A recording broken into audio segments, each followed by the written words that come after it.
The Cave Clan. Some people think they're a rock group, others a subversive political movement. The theories abound. One was they thought we were like hermit-type people that were waiting for a nuclear war, and we had all these underground places we're going to live in. This bloke came up and said, I saw it on commission flats, and that's what it means, that people are moving, going backwards, back to their the cave days, and living in crowded situations and that. Well, coming up on Ground Up, we track down the Cave Clan and find out exactly what is behind the myths. Ground Up, Ground Up. The Cave Clan call themselves a group of underground urban explorers. Basically, they like drains and service tunnels, stormwater systems, abandoned mines, anything underground. They have a newsletter called Il Drano, wear matching overalls, and some of their girlfriends don't know they do it. I went underground to speak to Matt and Doug, not their real names, of the Cave Clan. Originally, why we're called Cave Clan and not train dwellers or something is because originally it was going to be caves, mines, etc. Then one day we just ventured into a stormwater drain and changed shapes a couple of times, and we thought, oh gee, we can have a look at this, and we really got into that. A lot of people turn their nose up because they relate it to sewer and because it's urban. Caves are pretty dangerous as well. It's a lot more expensive. You've got to have all the equipment. When we do it, it's more casual. Like, we don't like doing it with caving groups because there's more or less too many rules. So what's the thrill of it? Why do you do it? The atmosphere is unique in a drain. You have to appreciate it, the noise, the darkness. It's just totally different. It's quite a surreal environment. It's exciting. It gets the adrenaline going.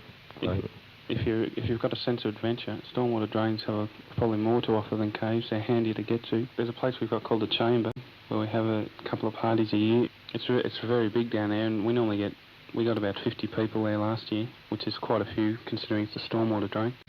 It was suggested that we have a band there because we get electricity down there, and it has got similar to a stage.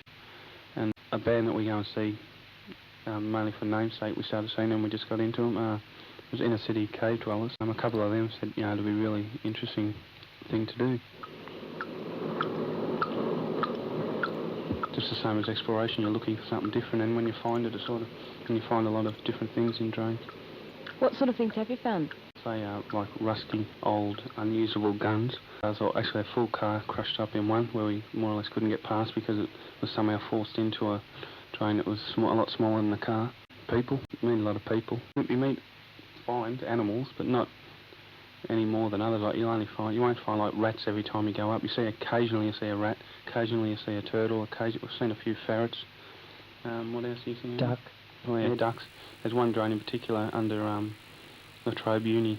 Ducks go into the stormwater drain, they can't get out. If we go there, we normally get them, and occasionally there's been a couple of dead ones, but we'll normally show them the way out. We're a moral bunch, really. The Cave Clan stress that their sense of responsibility extends to safety precautions when underground. We check the weather, and we check every time we come to a manhole or a grill or some place where we can see out, we check the weather. We even carry little mirrors, so if you can't, you can just see straight up, but you can stick your hand out and you can use a mirror to look around.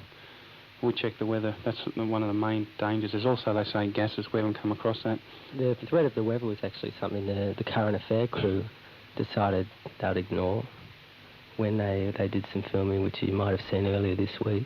We wouldn't have went in drains on that day.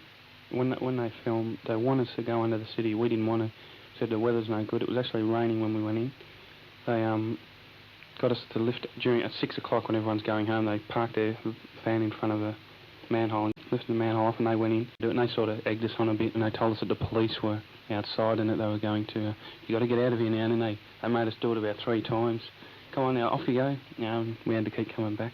Yana Went's promo to the show was, we joined a potentially dangerous game being played out under our cities. I mean, it's ridiculous. I mean, I really can't think of any activity which isn't potentially dangerous, from the humblest thing of picking your nose or upwards.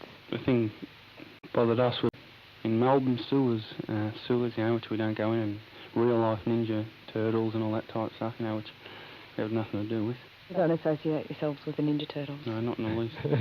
Press do, but not us. Matt and Doug finish off with some advice to young players. Make sure you know what the weather is.